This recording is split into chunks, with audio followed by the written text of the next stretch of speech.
الحمد لله رب العالمين، ثم الصلاة والسلام على أشرف الأنبياء والمرسلين سيدنا ونبينا محمد عليه أفضل الصلاة والتسليم وعلى آله وأصحابه أجمعين. أما بعد، ديرة لازا عارف النيت منتك زي أتوت وانتمتك الله سبحانه وتعالى أرسودانو أمبام بيراديان تسواني إلا سكمني فمنان محمد صلى الله عليه وسلم سوى فيانك فين ar Europeara dia taminazy sisika ihany koa izay mbola mifikitra amin'ny sordalany izany mpaminà sallallahu alayhi wa sallam izany.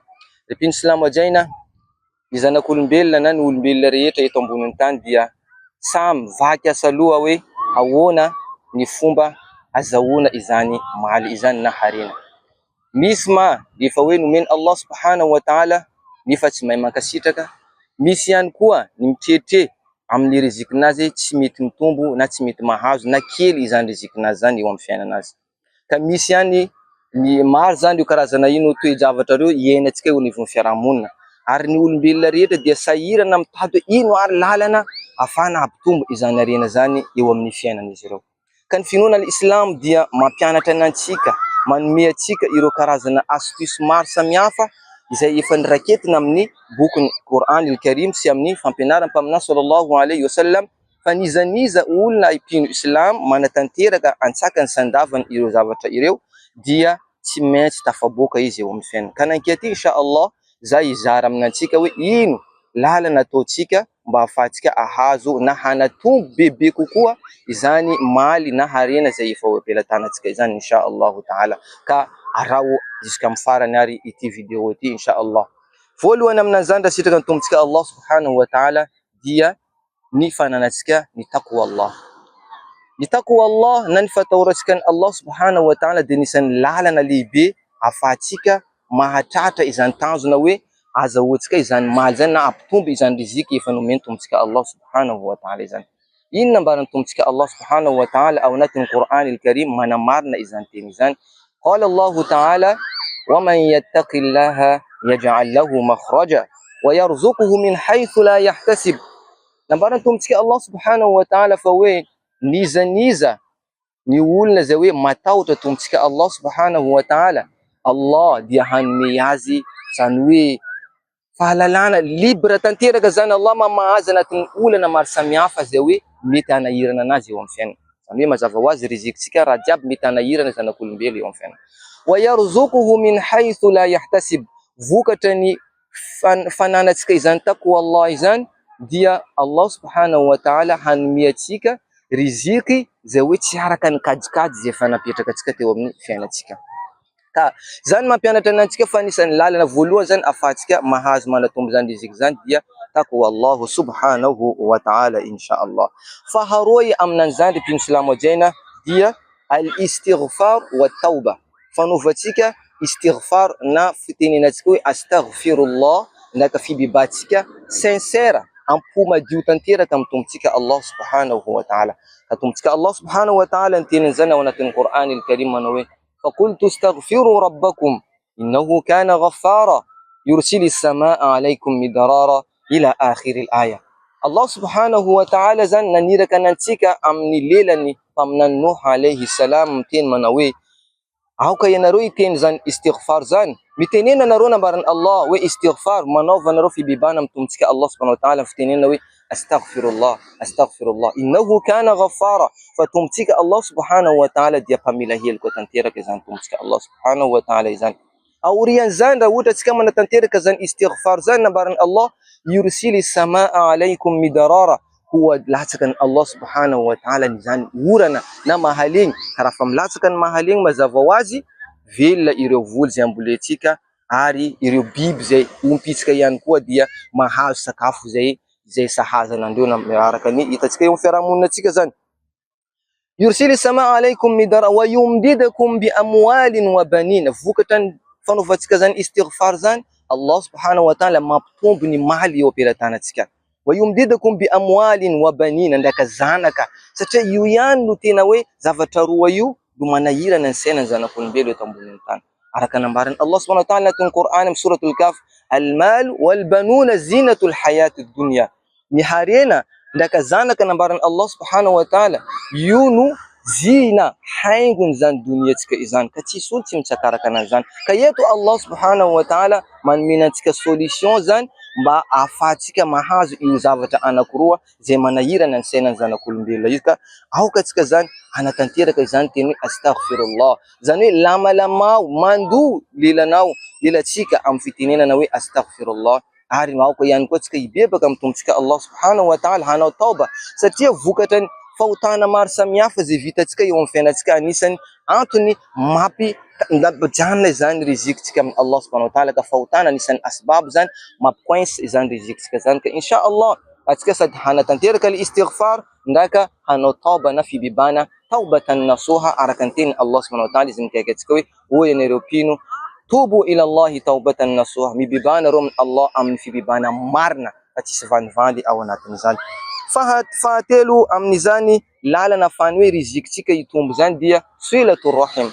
Silatur rahim zany hoe dikany fahaizantsika manohy le rompihavanana, fanohizatsika le rompihavanana zany, io anisan'ny asbab ihany koa zay hoe mampatsara na mampilasaka moramora izany rizikitsika zany.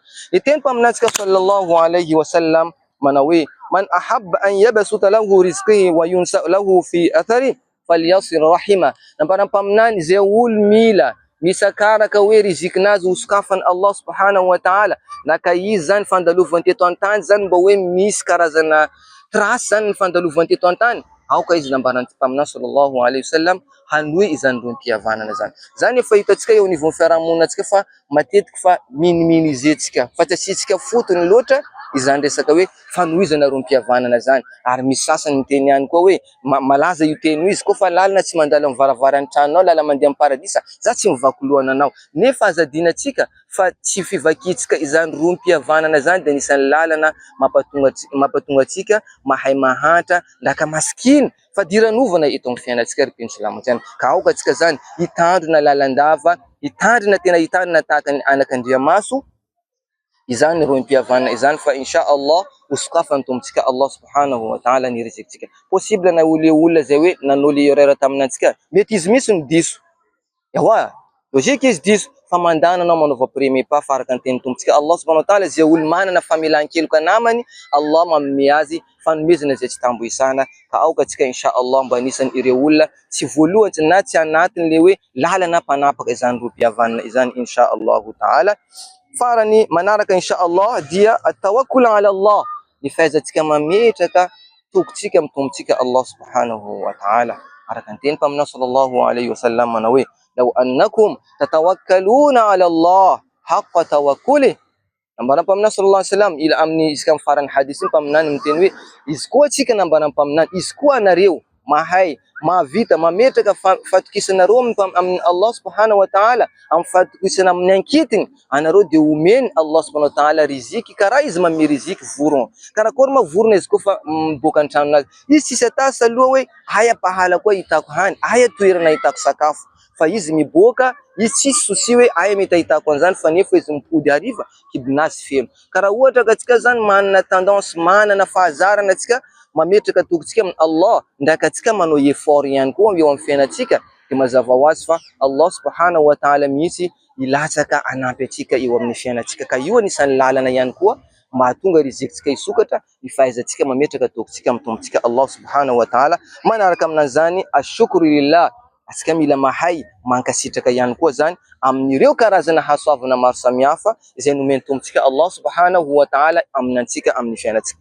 Nambarany Allah la in shakartum la azidannakum, fa raha ohatra nareo nambarany Allah mahay mankasitraka amin'le kely zay nomeko nanareo, ampitomboiko zany nambarany tombotsika Allah subhanahu wa ta'ala. Dikan'io zany fankasitrahana io anisan'ny source lehibe afany io anjara masoandro eo ampelantanantsika io zany ho atombo ny tombotsika Allah subhanahu wa ta'ala. Ka aoka atsika mba hahay ankasitraka Allah, hiteny alhamdulillah, shukran lillah, fa tsy anisan'ny mpanome tsiny lava eo amin'ny fiainana, satria zany anisan'ny lalany ihany koa mampifrene le riziky eo ampelantanantsika. Al-infaqu fi sabilillah, zany hoe ny famoatsika amin'ny lalan'ny tombotsika Allah subhanahu wa ta'ala. Allah ny teny wama anfaqtum min shay'in fa huwa yukhlifu, ninino nambarany Allah fanomezana zay naboakanareo amin'ny lalan'ny tombotsika Allah subhanahu wa ta'ala, izy io dia hosoloiny tombotsika Allah subhanahu wa ta'ala. Ka aoka atsika zany misy maro asa eo anivon'ny fiarahamonina antsika, fanamboarana maskriny, fanamboarana vovo, fanampiana ireo zazakamboty, maro karazana hoe asa soa izay hoe tokony anapitsika olona zany, aza matity mihitsika fa aza mieritreritra antsika fa tsika mamoaka ndio hoe mampihena, fa contraire nambaran'i Allah fa arakaraka ny antsika mamoaka eo rizikintsika atombotombotsika Allah subhanahu wa ta'ala. Farany tena farany dia fahafito dia ani ad-du'a, na ny fangatantsika amin'ny tombotsika Allah subhanahu wa ta'ala, satria nambaram-paminany Allah dia velo ary malala tanana, ary izy Allah mienatra raha ohatra ka mahita mpino na andevinazy raiky manangatanana aminanazy ka ho apodiny zero izany. Ka mpino silamo ajaina, ireny no masaka azo natolotrako aminareo, azo natolotrako amintsika jiaby, ka insha Allah zaho voalohany miteny aminantsika ty mbo anisan'ny anatanteraka izany zavatra jiaby zay voalazako ireo, ary asika ihany koa zay mitandreny insha Allah taala mba anisan'ny ireo olona zany mba hoe hanatanteraka antsakany sandafany mba hampatonga atsika ho mpanarivo ho mpanan-karena eo amin'ny fiainantsika insha Allah taala. Ka ankasitraka mankatelina atsika jiaby nino hatramin'ny farany. Wassalamu alaikum wa rahmatullahi taala wa barakatuh.